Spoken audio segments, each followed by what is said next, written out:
So the last scene, the very last scene, Mary's holding up the baby. They were at the, the manger scene and the stables, and everybody else had come. The shepherds were there, the wise men were there, and the angels were flying around, and everybody's singing, and it's just this amazing, huge, big production song, and it was just so wonderful and moving, and so I realized, oh my goodness, we are seeing a depiction of the last time that we on this earth experience this fullness of time moment, this fullness of time moment. And here's what I mean. So we have Galatians 4. He says, when the fullness of time had come, God sent forth his son.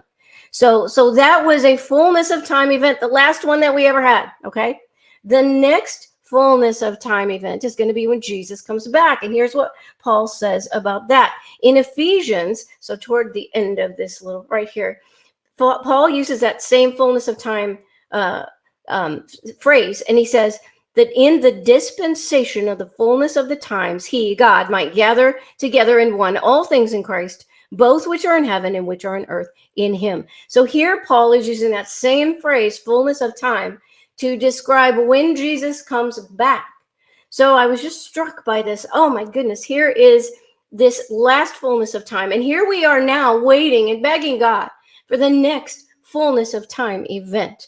So and I want to talk to you about that a little bit, because I think that a lot of us really believe that we are in the end times. And we have a lot of reason, a lot of very compelling evidence to believe that. And so let me show you this. Okay, so when Jesus came, that was not the first fullness of time event. So the first fullness of time event, for at least in the human timeline, was when God created everything, when God created the heavens and the earth, and he created Adam and Eve. So that was the first in any way in our human timeline. Maybe God might have done, who knows what God was doing before then, might have had a million fullness of time events. But for us, the very first fullness of time event was creation, when he created Adam and Eve. Okay, and so that was around 4,000 BC. So give or take a few hundred years. So anyway, about 6,000 years ago. Okay, so that is when he created Adam and Eve, made the covenant with all of humanity. Huge fullness of time event.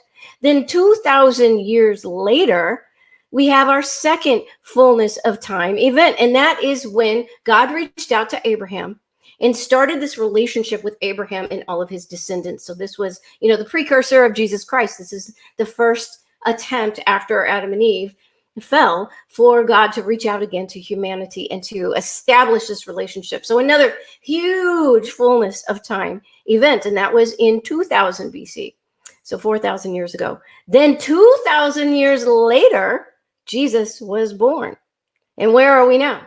We are 2,000 years after that.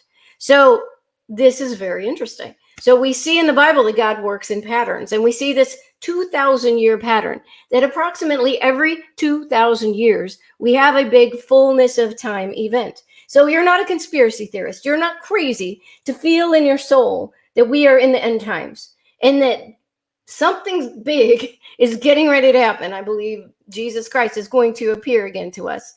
And we have lots of different opinions about what that might look like. And honestly, I don't think anybody knows for sure. But something big is coming very soon. So, and if you think about it this way, a lot of biblical historians believe that Jesus was actually born in 4 BC. So 4 BC, 4 years before everything turned over. Of course, they didn't know it was BC back then. But anyway, so if you take that into account, that he was 28 years old when he was crucified, that means that this year, 2024, is exactly 2,000 years since Jesus was crucified. So, so anyway, you're not crazy for thinking, you feel in your soul, we are experiencing birth pains. We absolutely are. The earth is pregnant.